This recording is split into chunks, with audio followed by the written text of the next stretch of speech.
know this is Pawn Drunk Boxing, a.k.a. Mr. Moonshine himself, a.k.a. El Oval, a.k.a. El Sazon, a.k.a. El Borracho.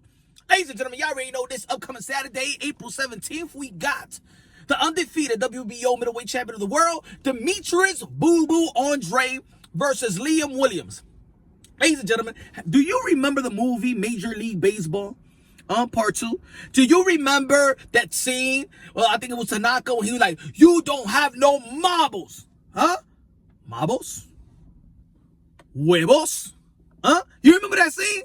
You don't have no marbles. Huh, Serrano? Serrano. Ladies and gentlemen, it looks like there's a lot of Serranos around there. Huh? In the middleweight division. I'm going to tell you like this. Demetrius Andrade versus Liam Williams. Is it a good fight? Is it a good fight? More so for Liam Williams. But in all reality, if Demetrius Andrade do what I think he is going to do, and what a lot of people is projecting him to do, is to beat Liam Williams and actually outbox him and things of that nature, is he going to get props? No, he's not. He's going to get the same criticism that he's been getting for quite some time.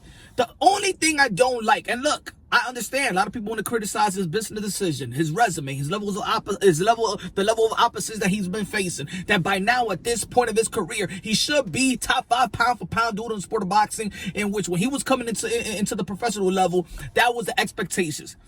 He hasn't matched the expectations. He haven't exceeded the expectations. So a lot of people was frustrated with Demetrius Andrade. But when they criticize and they're frustrated with Demetrius Andrade, they feel like the blame just goes 100% to Demetrius Andrade, in which with other boxers, there's other people to blame around their decision making or why they're in the status or the position that they're in. I'm gonna give you a couple examples out here. Earl Spence and Bud Crawford is not fighting, right? Some people like to blame the fighters, but also with the fighters, they blame Bob Arum, they blame Al Heyman. When it comes to PBC fighters, they blame Al Heyman. When it comes to, so let's say, the fight that Anthony Joshua and Deontay Wilder didn't come through for, Deontay Wilder Anthony Joshua fight didn't come through fruition, they blame the Eddie Hearn, the Shelly Finkel, Al Heyman, and the fighters themselves. You understand what I'm trying to say? We throw in, or if Canelo Alvarez, we throw in the Oscar de la Hoya, his promoters. We always throw a promoter or manager or whatever. But in terms when it comes to Demetrius Andrade, it's always just Demetrius Andrade. I don't see nobody blaming Eddie Hearn. Why doesn't Eddie Hearn, his promoter, get at least half of the blame on why, ever since he signed with Matchroom Boxing, he still haven't had that type of level of opposition that we will give him props to? And I'm talking about collectively. I mean, again, Demetrius Andrade, yes, you got to take accountability because he's the one that signed on the dotted line. But I feel like Demetrius Andrade is alone when it comes to his criticism, in which everybody want to try to find a leeway or try to find somebody else, to justify why they don't give us what they want to be, or why this particular fighter is in the position that he's in. When Demetrius Andrade is like, he's alone. That's it. Nobody else takes responsibility. But anyway, you read the title and you see the thumbnail. And I think that Demetrius Andrade, there's a lot of people that be like, well, Demetrius Andrade don't sell. Well, Demetrius Andrade, nobody, who she should fight. He hasn't fought nobody, blah, blah, blah. Ladies and gentlemen, we're talking about legacy here. For us, the fans, we want to see fighters challenge themselves, right? That's all we care about. The challenge is, we want to see the best fighting the best. We want to see them accomplish their, accomplish what they potentially could accomplish, match their expectations, exceed their expectations. So, in my eyes, and I feel a lot of hardcore boxing fans feel the same way, that legacy should reign supreme. Legacy should reign supreme. And in the middleweight division, I did a video before, and I said that everybody is running away from their status at middleweight division. We have Triple G as a champion. We have Jamal Charlo as a champion. We have Demetrius Andrade. We have Morado. Why isn't where's the unification bout? Where is the stress of Triple G versus Demetrius Andrade? Where is the stress with Demetrius Andrade fight Charlo? Where is the stress on that? So Demetrius Andrade had gone in the ring, has called out Triple G, has called out Canelo Alvarez, and also Canelo Alvarez when he was in 160 pounds. He was in position to become undisputed. You would have fought Demetrius Andrade.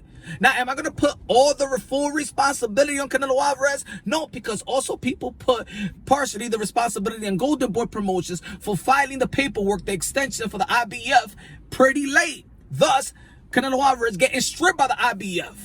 See? We give the responsibility to Golden Boy Promotions, right? So when it comes to Demetrius Andrade, we got to put some responsibility to Matchroom Boxing. Remember, Demetrius Andrade was going to fight Billy Joe Saunders, a credible opponent, but Billy Joe Saunders got caught using PEDs. And look, he got a big fight. He got rewarded for using PEDs. That's one thing I didn't like, but whatever. Anyway, Demetrius Andrade looks like he has made Canelo Alvarez, not made Canelo Alvarez, but after that, after that fight didn't come through fruition, Canelo Alvarez left the 160. Triple G is fighting everybody else except trying to unify with Demetrius Andrade. Charlo, allegedly, he has did not accept the $7 million offer by Eddie Hearn to fight Demetrius Andrade, who has the statistical fortitude to fight this man.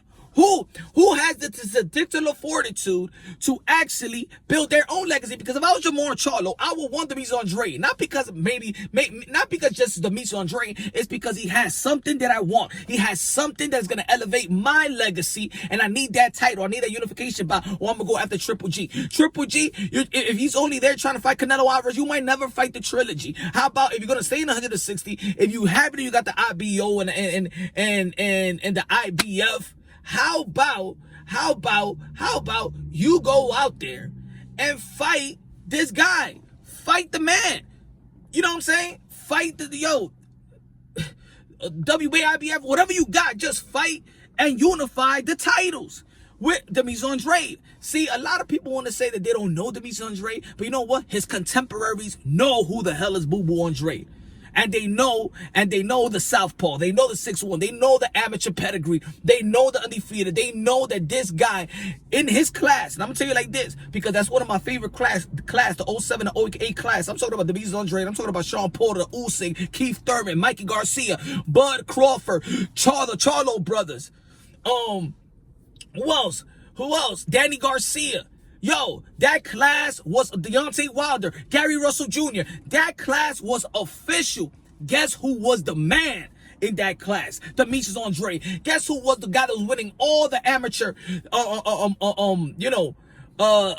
titles and championship, national titles, going to the Olympics, the Olympic trial, Pan American Games. Who was that guy? Demetrius Andrade was that number one guy. So people know exactly who Demetrius Andrade. The Charlo brothers know, Jamar Charlo especially know exactly who Demetrius Andrade is. Now, who has the particular fortitude to want to extend, to want to enhance their legacy? If you don't like Demetrius Andrade, okay, but don't you want that WBO title? See, it tells the whole world of boxing that belts probably don't mean ish. They probably use just one belt to be in position, and that's it. Because if legacy truly reigns supreme in the way that these guys dictate their career, then you will go to unify the titles. You understand what I'm trying to say? In the Middleweight Division, it's one of the most prestigious divisions in the sport of boxing. But guess who has the statistical fortitude to fight Demetrius Andrade? Liam Williams. Liam Williams been calling out Demetrius Andrade, and guess what? He got what he got. But guess what? In the flip side of things, if Demetrius Andrade beats Liam Williams, are you going to give him the credit that he deserves? Are you going to give him credit? Or is it going to be, well, he fought another domestic fighter? So I'm not saying that it's a bad fight. It's a good fight, but more so for Liam Williams. It's not the type of fight that Demetrius Andrade should be fighting right now in the position that he's in. Because Triple G ain't had no fight. Charlo ain't had no fight. That's more important to unify the titles. So now, Demetrius Andrade has to be subjected to fight a Liam Williams. Maybe Liam Williams might get the best of him because probably Demetrius Andrade and all these camps he has to go through, because that's what it is. It's not that these guys can't fight sometimes. It's not that these guys lose the love. It's that they don't want to go to another training camp, another grueling training camp, leaving their family and kids for 10 to 8 weeks to fight a fight that they really don't want to fight. Where's the motivation in this thing? So I'm going to tell you like this. Is Demetrius Andrade struggle? I would think that is a mental thing. It's the motivation ain't there. He's 33 years old. Now, there's no excuse, but I'm going to tell you like this. It could happen. It happens to boxers. So, look, I think Demetrius Andrade is gonna do well. I think Demetrius Andrade is gonna stop Liam Williams, in my opinion. I think his high level quality and tools in the toolbox is just too much for Liam Williams. Liam Williams is a tough dude. He's gonna bring it, but the more that he's gonna be throwing, the more he's gonna leave himself open. And Demetrius Andrade is gonna put some hands on him. He's acrobatic. He's awkward, but he's elite. Elite as it comes, and everybody in the boxing world knows how elite the skills of Demetrius Andrade is. All I'm saying is, who's gonna have the statistics or the fortitude like Liam Williams to step in the ring with Demetrius Andrade? Who? Because he's 33 years old. Y'all 33, 32 years old as well. Charlo, step up. Step up. Triple G has gotten a pass. And I'm going to do a video about that. Everybody is giving, I'm not saying everybody, but in general, everybody is giving Triple G a pass. And I don't know why. Because to be honest, his resume is now way significant better than these other guys. And we understand that he's a future Hall of Famer. But you in precision. You got a good contract. And I don't see nobody getting the type of criticism like the other guys get. Why is Demetrius Andrade get criticized and people not keeping the same energy when it comes to everybody else? Why is only Demetrius Andrade fault? Why? That's the questions I want to hear. Later on, we're gonna go live, ladies and gentlemen. Live, stay tuned, 7:45 p.m. Eastern time. And we're gonna go by the technical side of things, how Liam Williams can neutralize Demetrius Andrade, vice versa, in which I don't think he has nothing. I don't think he has the skills to the boxing skills, but he have the boxing. I think he don't have the boxing skills to really give him a matchup, skill for skill, heart for heart, maybe. Granos y granos, maybe. But to me, in my opinion, I don't like to say this. I don't like to say that with all due respect, because all fighters to me are modern day warriors, modern day gladiators. They put their life on the line for pure entertainment. So let me say it like this. You remember the movie Major League Baseball? Huh? When the guy goes, "You don't have no marbles." Joan Charlo and Triple G has the marbles to get in the ring with Demetrius Andrade? Does Charlo, Triple G got the marbles? Or does his business handlers, are they afraid that the high investment fighter will go down in stock?